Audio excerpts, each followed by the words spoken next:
Xavier Muriel, Caja Rural taldeko zuzendari, kirol zuzendaria, esan genezake, formatu berri batekin lanean. Bada garaia Euskal Herrian lehiatzeko, gaur iritsi da eguna, pasaren astean emakumeekin zuten, gaur gizonek, ze moduz etxeeko estrenaldi hontako.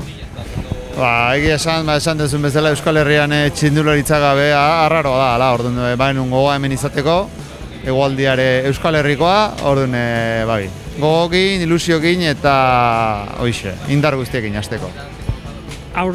Pasaren aste honetan Burgosen ibili zeate, maila honakin, sentsazio honak, Korko?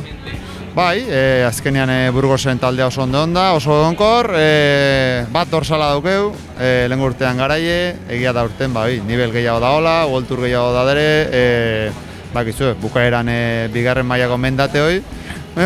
Ekipo indartsu dago eta berriz irazteatako gea. Aurten lehenengo helburua lortu dezue gutxienez, bueltan egotea, bueltarako gaindik asko behatzea, Irungo etapa irteera horretako, ze espero dugu Caja Ruralekin aurten?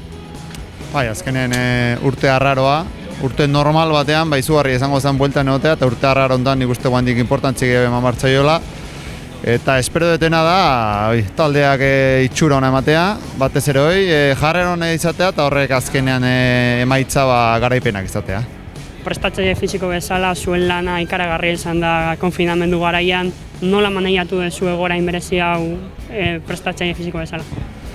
Buru uste asko, deno bezala, azkenean jakin gabe noiz hasiko ginen, ekainan esaten zan, gero uztailan, azkenean hemen gaude abuztuan, lehiatzen gaude, baina pixkat erokeria izan da, nik uste umi esan da bastante ondo indegula, eta uste Burgosen ikusi dela etxeko lanak ondo inditeula.